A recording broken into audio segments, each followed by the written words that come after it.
Tidak ada ruang dan tempatnya blasfemi di Indonesia. Tidak boleh ada ruang dan tempat bagi penista agama apapun juga di Indonesia. Oleh siapapun juga di Indonesia. Untuk itu harus dilakukan penindakan yang tegas.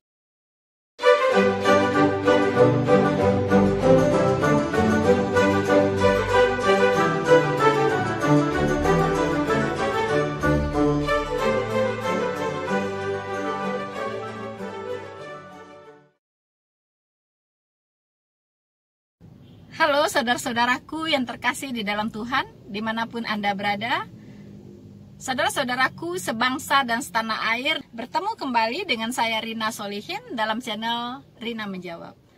Teman-teman, saya selalu berharap kita semua dalam keadaan baik dan tidak kekurangan satu apapun, dan selalu bersuka cita di dalam Tuhan kita, Yesus Kristus. Saudara-saudaraku yang terkasih, saya mendapatkan satu video yang menarik untuk saya komentari teman-teman, karena ini berhubungan dengan kita semua sebagai rakyat Indonesia. Di tengah-tengah situasi yang sedikit memanas tentang fenomena kehidupan umat beragama di Indonesia hari-hari ini, rasanya saya perlu sekali untuk memberikan pandangan saya sebagai rakyat Indonesia, sebagai warga negara Indonesia yang juga sangat berhubungan langsung dan berkepentingan secara langsung dengan hal ini. Yaitu saya akan menyoroti sedikit teman-teman rapat kerja yang dilakukan oleh Menkominfo dan jajarannya bersama dengan Komisi 1 DPR RI beberapa hari yang lalu. Tentunya saya tidak akan mengomentari hal-hal yang tidak berhubungan ya dengan apa yang ingin saya sampaikan begitu.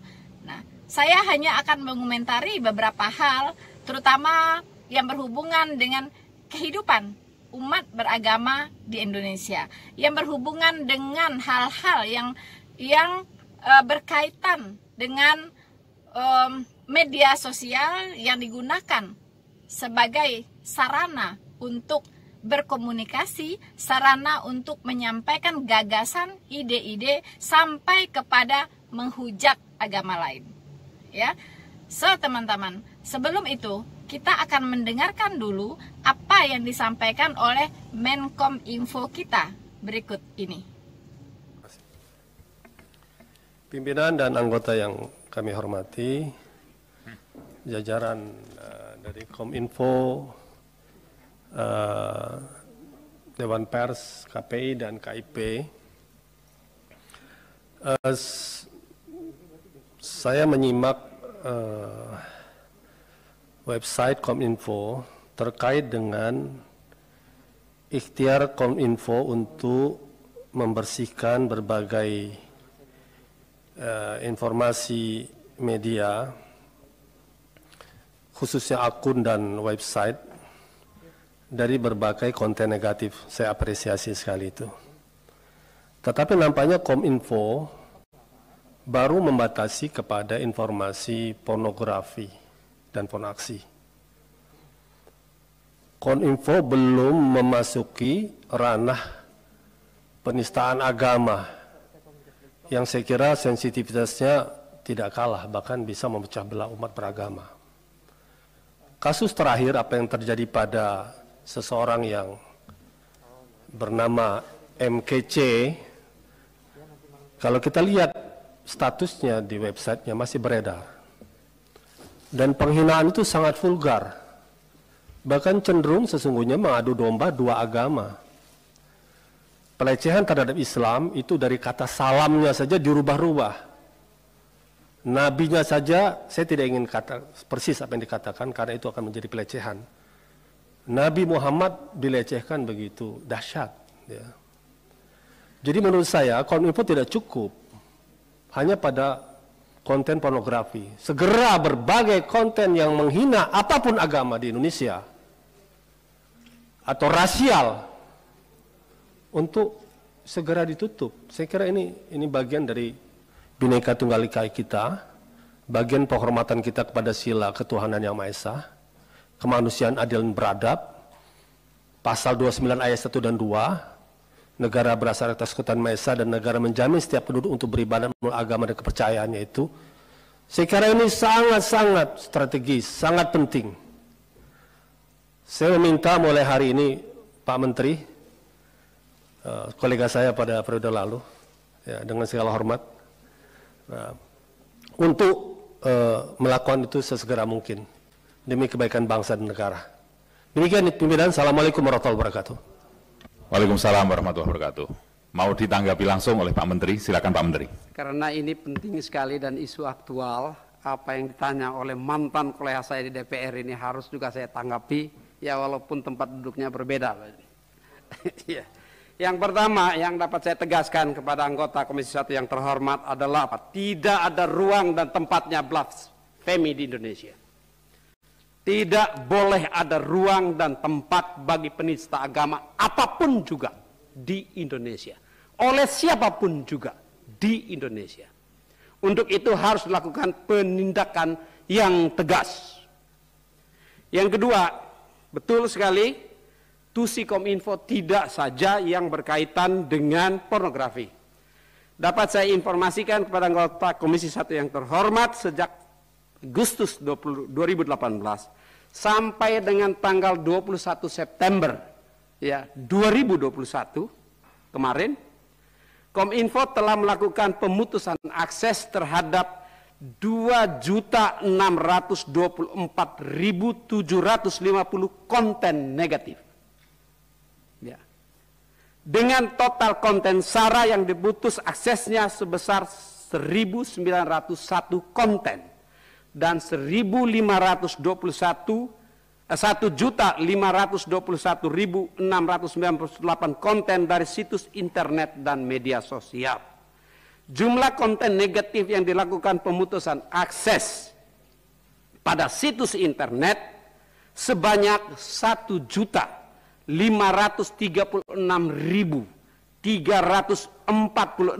dengan rincian sebagai berikut. Pornografi 1.096.395 konten. Luar biasa benar Indonesia ini. Hampir setengahnya pornografi. Apa yang ada di back mind orang Indonesia. Ini harus kita catat sama-sama. Jangan-jangan banyak yang suka juga ini. Karena dia hampir 50%-nya, 40%-nya. Yang kedua perjudian. 413.954 konten. Yang ketiga penipuan, 14.609 konten. Yang keempat HKI, hak kekayaan intelektual, 7.380 konten.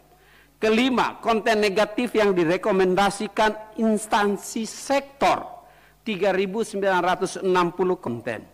Keenam, terorisme dan radikalisme, 505 konten. 7, pelanggaran keamanan informasi, 321 konten. 8, SARA, 188 konten. 9, perdagangan produk dengan aturan khusus, 128 konten. 10, konten yang melanggar nilai sosial dan budaya, 26 konten. 11, konten yang meresahkan masyarakat, 49 konten. 12, separatisme, organisasi berbahaya, 14 konten. 13, fitnah, 12 konten. 14, kekerasan, termasuk kekerasan pada anak, 10 konten. Sedangkan untuk penanganan konten negatif internet pada media sosial berjumlah 1.088.404 konten dengan rincian sebagai berikut. Twitter 1.035.245 konten. Facebook, Instagram, dan WhatsApp 39.501 konten. Google, YouTube 7.021 konten. File sharing 4.685 konten. Telegram 1.501 konten. MiChat 165 konten. TikTok 162 konten. Line 22 konten. patroli cyber dan pemutusan akses terus dilakukan terhadap konten yang diduga mengandung unsur muatan kebencian, suku, ras, antar golongan, dan agama. Termasuk di dalamnya penistaan agama. Hingga 21 September, Kominfo telah melakukan putusan akses terhadap tadi konten-konten yang disebut terhadap figur-figur tertentu. Ya, figur A, ya, saya nggak sebutkan namanya ya.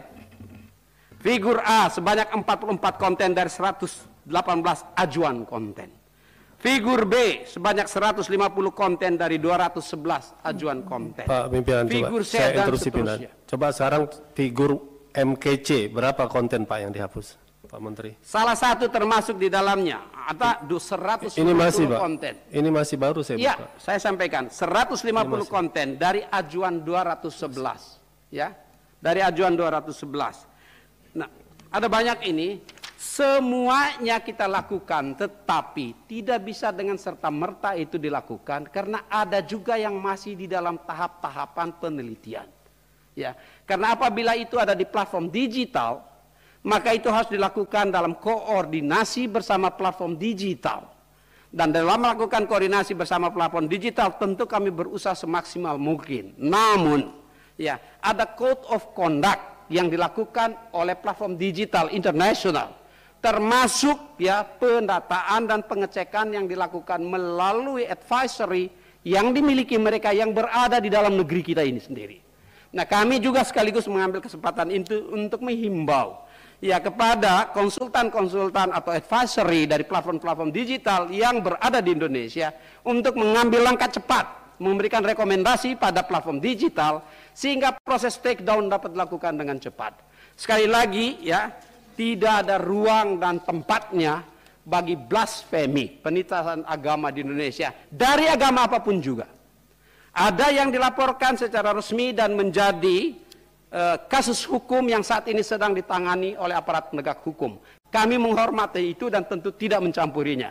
Namun secara ofisial apabila itu diminta, kami tentu memberikan bantuan. Namun kita juga harus mencatat, ya, barang ini bukan barang yang rahasia karena dia menjadi rahasia publik. Semuanya tahu. Ada yang dilaporkan, ada yang tidak dilaporkan. Bahkan ada yang didoakan saja. Mudah-mudahan orangnya sadar terhadap semua agama. Kita tahu itu. Dan ada yang berkaitan dengan yang sangat teologis bagi agama-agama tertentu. Kita semuanya tahu itu. Karenanya literasi digital menjadi penting sekali. Agar kesadaran bagaimana memanfaatkan ruang digital secara lebih beretika dan memahami nilai-nilai kultural dan nilai-nilai ideologi bangsa kita. Nah, disitulah tadi pada saat anggaran pentingnya kita untuk menyiapkannya. Namun sekali lagi, ya apa yang disampaikan oleh yang terhormat anggota Komisi 1 menjadi perhatian utama kita dan kita berada di jalan dan arah yang sama untuk kepentingan yang sama pula. Ya, sehingga koordinasi dan kolaborasi di sini sangat penting. Pekerjaan ini bukan pekerjaan satu sektor, tapi ini pekerjaan keseluruhan pentahelix Indonesia untuk membersihkan ruang digital agar ruang digital bisa kita manfaatkan dengan benar. Saya terima kasih sekali bahwa ini menjadi concern Komisi 1 yang sama dan menjadi concern pemerintah juga. Dan tentu saya juga berharap agar penegakan hukum juga didukung dengan baik terhadap semuanya. Sepengetahuan saya bukan cuma 1-2 kasus, ada banyak kasus yang saat ini sedang berproses dalam proses penegakan hukum. Dan itu harus dilakukan dengan baik demi masa depan Indonesia dan masa depan ruang digital untuk manfaat dan kepentingan bersama kita sebagai bangsa. Terima kasih pimpinan. Saudara-saudaraku sebangsa dan setanah air dimanapun Anda berada, setelah kita mendengarkan apa yang dipaparkan oleh Menkominfo barusan, ada beberapa poin yang ingin saya tanggapi teman-teman. Tentunya adalah hal-hal yang relevan sifatnya dengan kita sebagai penggiat media sosial dan tentunya juga sebagai rakyat Indonesia, ya. Nah, teman-teman, Menkominfo itu concern ya untuk membersihkan berbagai informasi di media, terutama tentang konten-konten negatif yang bersebaran di media sosial, ya, baik di Twitter, di YouTube, ya, Instagram, dan mungkin di Facebook dan lain-lainnya, teman-teman, ya. Nah, kita mendukung itu semua. Tentunya kita sebagai rakyat Indonesia yang baik, kita mendukung semua hal-hal positif yang akan dilakukan oleh pemerintah kita, teman-teman. Ya, kita mendukung itu. Karena memang konten-konten negatif itu bisa merusak moral dan mental dari anak bangsa. Ya, konten-konten negatif yang dibungkus dengan agama itu juga banyak, ya. Konten-konten negatif pornografi itu sudah merusak, ya, banyak anak bangsa, teman-teman. Bayangkan, tadi dikatakan bahwa 50% lebih itu dikuasai oleh konten-konten pornografi. Jadi jangan heran kalau kejahatan-kejahatan seksual di negara kita ini sangat-sangat besar. Ya, kita lihat di televisi, ya, di siaran-siaran pemberitaan terjadi lagi kejahatan seksual, pemerkosaan, ya kan? Kemudian berbagai bentuk kejahatan seksual, ya, mulai dari kejahatan seksual beda jenis sampai kepada yang sejenis, teman-teman. Ya, itu banyak sekali berseliweran di berita pemberitaan kita, di pemberitaan media sosial kita, ya, baik televisi, mainstream maupun lain-lainnya. Itu sangat mengenaskan, ya. Kalau saya bilang itu mengenaskan, mengapa? Karena Indonesia ini mengaku sebagai negara berketuhanan yang Maha Esa. Ya, negara yang kental dengan agamanya, begitu, ya. Semua mengaku dia beragama, semua mengaku dia taat beragama, tetapi bagaimana kehidupannya? Ini kan sangat menyedihkan, teman-teman, ya. Teman-teman, selain pornografi, yang merusak anak bangsa itu adalah konten-konten kekerasan, ya, konten-konten radikal, ya, konten-konten yang tidak membangun, ya, teman-teman. Nah, salah satu konten yang sangat heboh saat ini yaitu konten penistaan agama. Nah, saya akan menyorot ini, teman-teman, ya, yaitu konten penistaan agama. Karena ini sedang heboh-hebohnya saat ini, dan tentu ini sangat relevan untuk saya sorot, teman-teman. Nah, puji Tuhan, kita bersyukur Menkominfo itu mengatakan bahwa tidak ada ruang dan tempat, ya, tidak ada ruang dan tempat untuk penista agama di Indonesia ini oleh siapapun juga, ya. Kemudian dilakukan oleh agama apapun juga dan terhadap agama apapun juga, teman-teman. Jadi siapapun tidak boleh menista agama apapun, ya. Nah, ini komitmen dari Menkominfo, teman-teman. Kalau itu dilanggar, katanya harus dilakukan tindakan tegas. Teman-teman, sebagai anak bangsa, ya, sebagai warga negara yang baik, yang taat kepada hukum, tentunya kita mendukung komitmen ini, ya, bahwa, ya, tidak ada ruang dan tempat bagi penista agama di negeri ini. Yes, saya setuju, teman-teman, ya. Tidak ada ruang dan tempat untuk penista agama di negeri ini. Agama apapun dan oleh siapapun itu berlaku sama, ya. Mengapa, teman-teman? Karena ini sangat sensitif, ya, sangat sensitif, ya, dan harus ditindak secara hukum para pelakunya. Yes, saya setuju, teman-teman. Tapi harus ditindaknya secara adil, ya. Ketegasan boleh, tetapi harus disertai dengan keadilan, ya. Tegas tapi mengabaikan keadilan itu tidak benar, ya. Ketegasan itu harus disertai dengan keadilan. Nah, disitulah baru ada kebenaran. Teman-temanku, saudara-saudaraku yang terkasih di dalam Tuhan, tentunya sebagai warga negara yang baik, kita setuju, ya. Pemerintah melakukan hal yang positif, semuanya tentu kita harus dukung, teman-teman, ya. Termasuk untuk melakukan, ya, pemutusan akses terhadap konten-konten negatif, ya.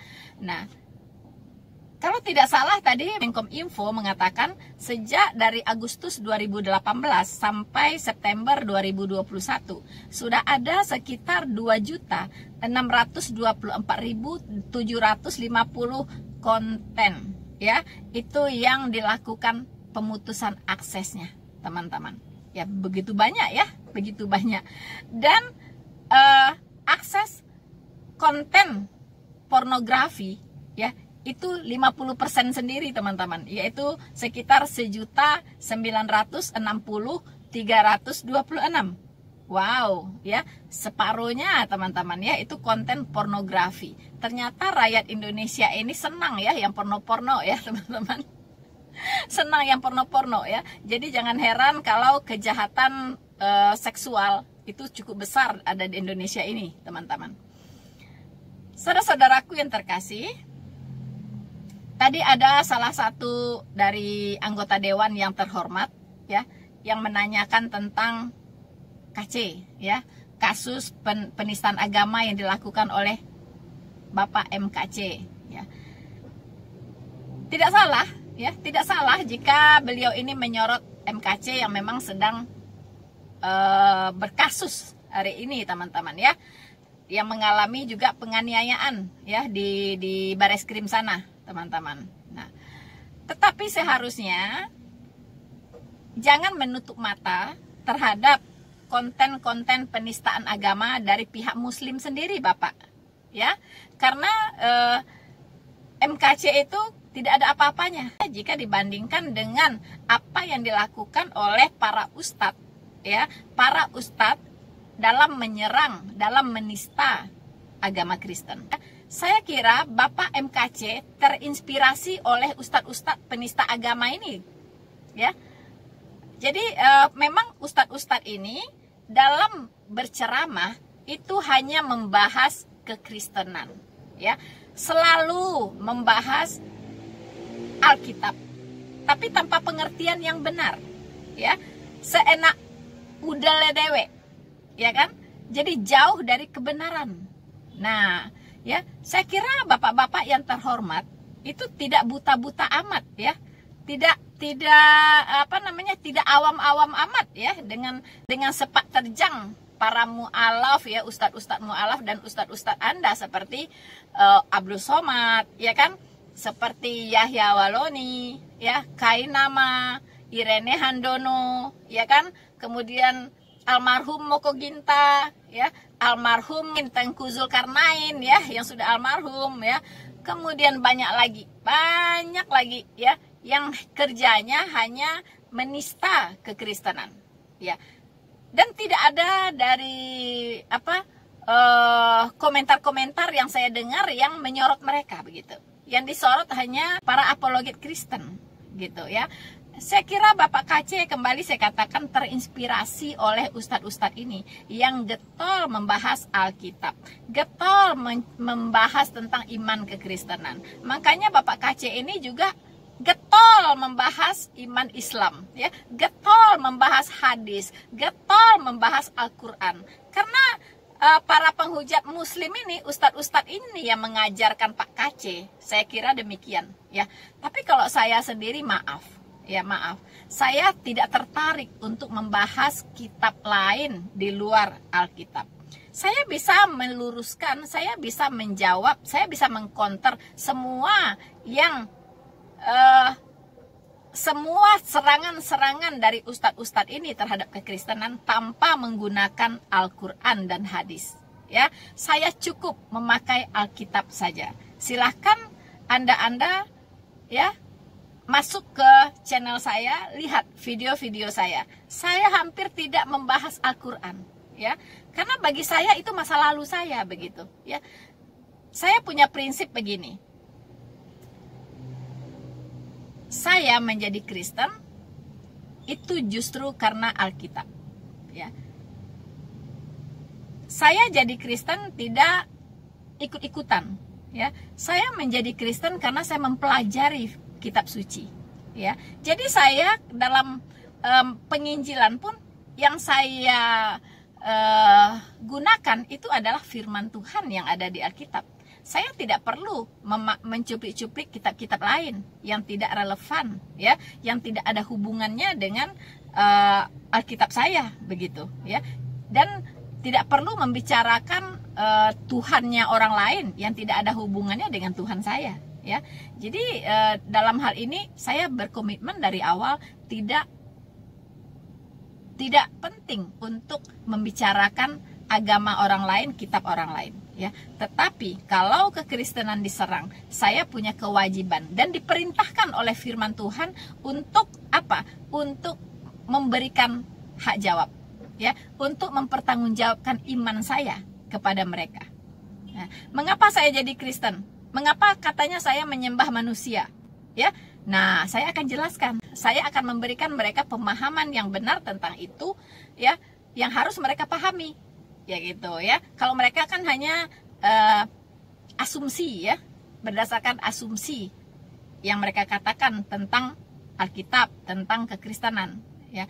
Nah, itu semua salah apa yang mereka katakan. Nah, saya berkewajiban untuk meluruskan, ya, dan saya tidak perlu pakai Al-Quran, saya tidak perlu pakai hadis, ya, kecuali kadang-kadang saya harus mengingatkan mereka, ya. Saya bilang, coba buka di kitab Anda ayat ini, ya, lalu coba Anda buka di hadis ini. Nah, saya suruh mereka membaca sendiri, ya. Saya tidak perlu membacakan, saya suruh mereka membacakan sendiri, ya. Nah, misalnya saya suruh Anda silahkan buka surat Maryam 71, ya, paling begitu saja, ya. Terserah dia mau membaca, apakah dia mau memahami, apakah dia mau menerima ayat itu urusan mereka, ya kan. Nah, jadi kembali teman-teman, ya, kita mendukung, ya, Menkominfo untuk men-take down, ya, semua konten-konten yang berbau penistaan agama. Nah, tapi satu hal yang harus saya ingatkan kembali, ya, saya bukan mau membuka luka lama, ya teman-teman, tapi saya ingin para pemimpin kita untuk bertindak secara konsisten, untuk punya integritas yang tinggi dalam melakukan berbagai tindakan, ya, keputusannya, teman-teman. Nah, saya mendukung, sekali lagi saya mendukung, ya, bahwa tidak ada tempat, ya, dan ruang di Indonesia ini untuk para penista agama apapun, ya, dan oleh siapapun. Saya sangat setuju dengan apa yang dikatakan oleh Menkominfo kita. Nah, tetapi saya sekedar untuk mengingatkan, semoga ini menjadi perbaikan ke depannya, ya. Ketika kita berbicara hak dan kewajiban kita sebagai warga negara, tentunya itu harus berlaku sama, ya.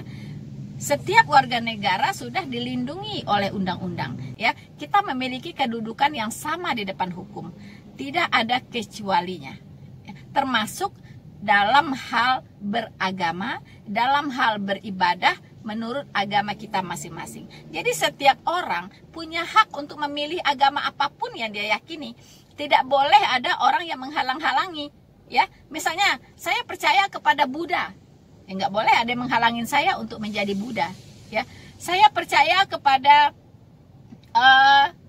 Hindu, nggak boleh ada yang melarang saya untuk saya menjadi orang Hindu, begitu, ya. Dan juga sama, saya sudah memilih jadi seorang Kristen, tidak boleh ada yang melarang saya, tidak boleh ada yang mempersekusi saya, begitu, ya, karena dilindungi oleh undang-undang. Dan tidak boleh ada yang melarang saya beribadah, dan tidak boleh ada yang membakar rumah ibadah saya, dan tidak boleh ada orang yang menutup rumah ibadah saya. Justru pemerintah bertugas untuk memfasilitasi semua umat beragama untuk beribadah, ya, memfasilitasi semua tempat ibadah umat beragama, baik itu masjid, gereja, wihara, ya, dan sebagainya. Itu yang namanya keadilan sosial bagi seluruh rakyat Indonesia. Nah, kembali teman-teman, ya, sekali lagi saya katakan, saya sangat setuju dengan Bapak Menkominfo bahwa tidak ada tempat, ya, dan ruang untuk penista agama di Indonesia ini. Tapi harus jelas, ya, penista agama ini definisinya itu apa, ya. Jangan hanya bisa mengatakan penistaan agama, tapi tidak mengerti apa itu penistaan agama. Saya mengingatkan kembali kejadian dengan Sumatera Barat, ya, tahun-tahun lalu, teman-teman, ya, yaitu dengan dihapusnya oleh Menkominfo aplikasi Injil berbahasa Minang dari Play Store. Nah, yang saya pertanyakan ke Bapak Menkominfo, Apakah itu bukan bentuk penistaan agama? Saya sebagai orang Kristen merasa merasa sedih sekali begitu, merasa dilecehkan begitu ya, ketika aplikasi Injil berbahasa Minang dihapus dari Play Store. Ini sangat bertentangan dengan Undang-Undang Dasar 1945 pasal 28E dan pasal 29. Ya, bahwa setiap warga negara memiliki kebebasan, ya, memiliki kemerdekaan, ya, untuk beragama, ya, dan beribadah sesuai dengan agamanya masing-masing. Nah, saya tidak habis pikir mengapa Menkominfo sampai melakukan itu, menghapus aplikasi Injil berbahasa Minang dari Play Store. Bukankah hari-hari ini orang Minang sudah banyak, ya, yang menjadi Kristen seperti saya dan banyak lagi yang lain. Saya pikir sudah ratusan, ya, dan mereka juga berhak untuk membaca Injil berbahasa Minang.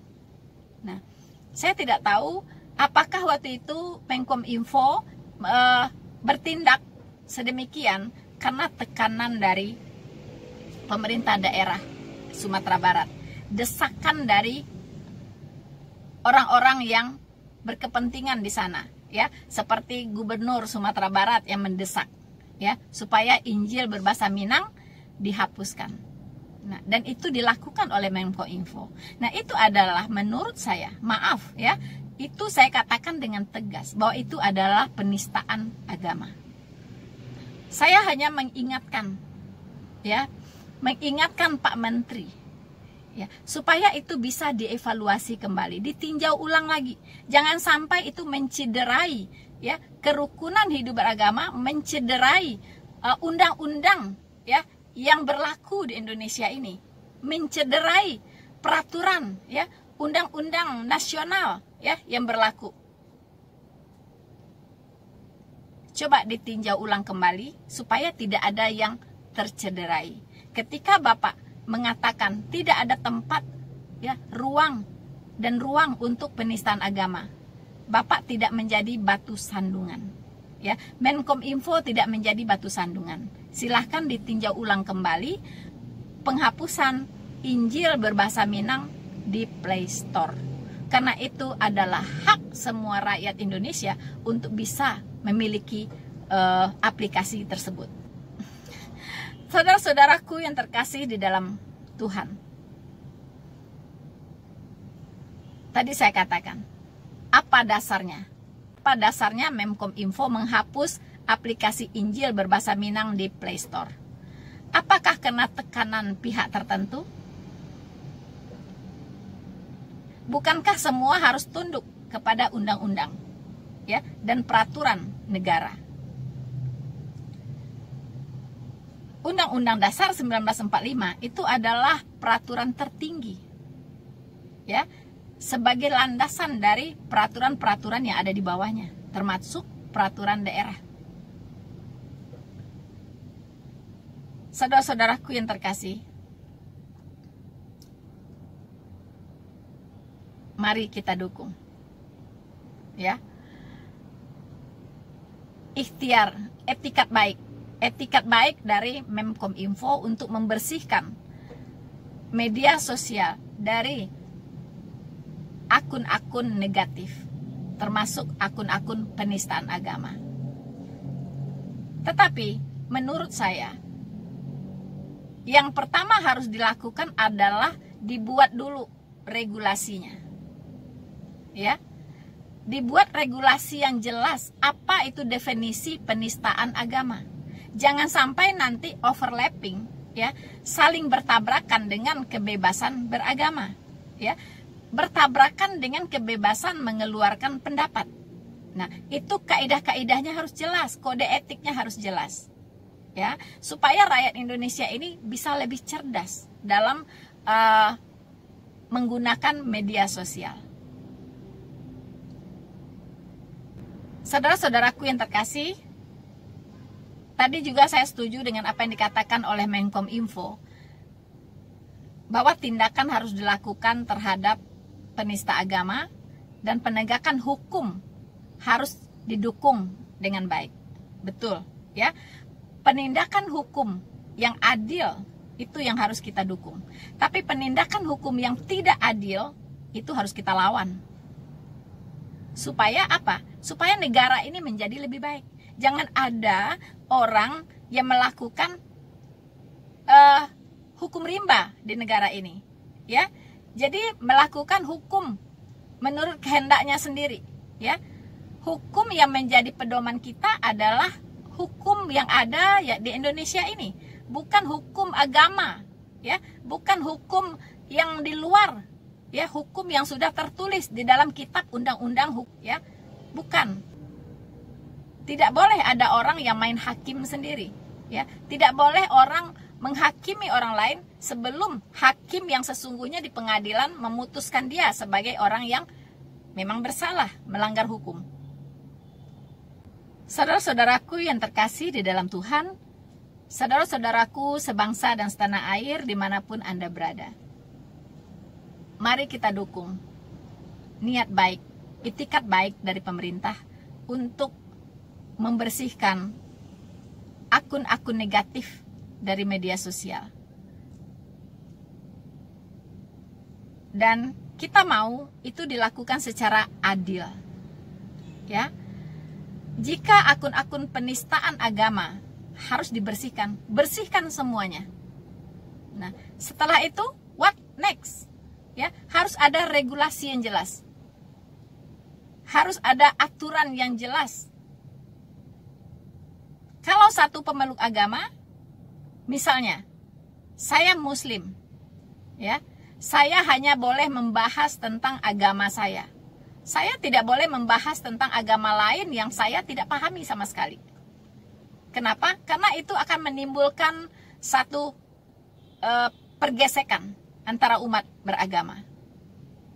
Ya, jadi ustadz-ustadz harus berceramah hanya membahas tentang agamanya. Silahkan Anda mencerdaskan umat Anda dengan ajaran agama Anda. Ya. Begitupun para rohaniawan, para pendeta, para penginjil. Ya.